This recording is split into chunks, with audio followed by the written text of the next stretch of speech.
လောကမှာဒုက္ခအပေးဆုံးလို့ပြောရမယ့်တရားဟာအလုံးသိကြတဲ့အတိုင်းတပည့်ဆက်ကြတယ်မှာဒုက္ခသမုဒယဒုက္ခကိုထုတ်လုပ်ပြီးဒုက္ခကိုဖြစ်စေတဲ့တရားဟာဘာလဲလို့ဆိုတဏှာပဲဖြစ်တယ်ယာယံတဏှာပောနုဘဝိကနန္ဒီရာဂသဟကတာတတ္တရဖိနန္ဒီနိတရားထိတံကာမတဏှာဘဝတဏှာဝိဘဝတဏှာတဏှာထဲမှာဒုက္ခရောက်အောင်လုပ်တဲ့တခုတည်းသောတရားကိုနာမည်တက်ပြီးပြောပါဆိုလို့ရှိရင်တဏှာကိုပဲပြောရမှာပဲဖြစ်တယ်သူ့ရဲ့လွှမ်းမိုးမှုအောက်မှာလူတွေဟာပြားပြားဝတ်နေကြတယ်ချေးချွန်အလားတဏှာရဲ့ကြုံဘဝရောက်နေကြတာ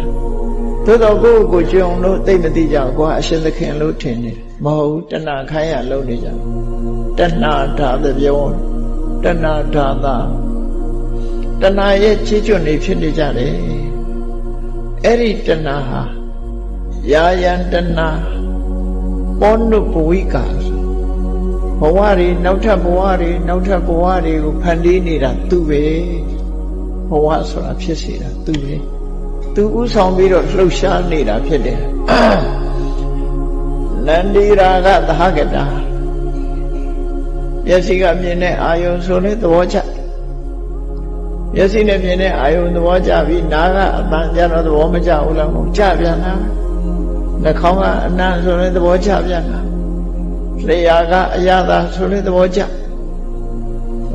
လို့ဒီကနေ့ခေတ်မှာစားတော့ဆိုင်တွေအများကြီးကြီးပွားတာပေါ့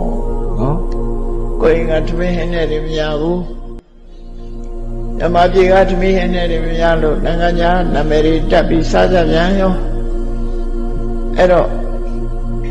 သဘောကျလိုက်ကုန်တော့မပြောနဲ့နော်ညမပြေကချမောင်းဒီမုံလာခြင်းတို့ကောင်းရတဲ့နဲ့ကင်ချီမစားတာလို့အဲ့ဒါမျိုးပေါ့စူချီသွားစားတာတို့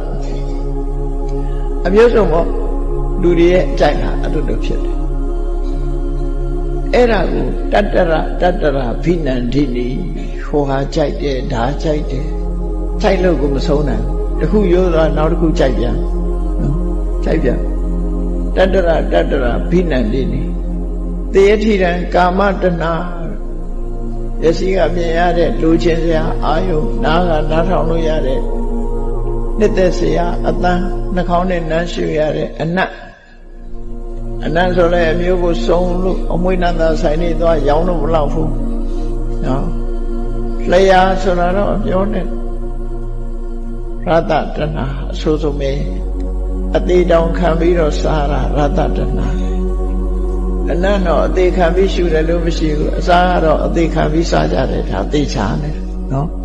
ဝါစားသိမယ်စားသိချင်းသိပြီးဝါတော့စား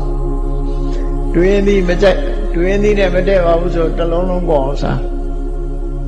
ပြီးတော့သွေးတက်ပြီးသိသွားပျော်လေးသိသွားတဲ့သဘောပဲလို့စီချိုမတည့်ပါဘူးဆိုအချိုစားမရှောင်နိုင်တာကိုပြောပြတာနော်အဲ့ဒါတွေကကာမတဏှာလို့ခေါ်တယ်အဗ္ဗဒမပြင်းထန်တယ်လူတွေကထင်တာဒါတွေကအစွမ်းတတိမရှိဘူးလို့ထင်တဏှာလို့ပြောလိုက်ရင်လူတွေကကိုယ်မှမရှိတဲ့ရောင်ဖြစ်နေအေး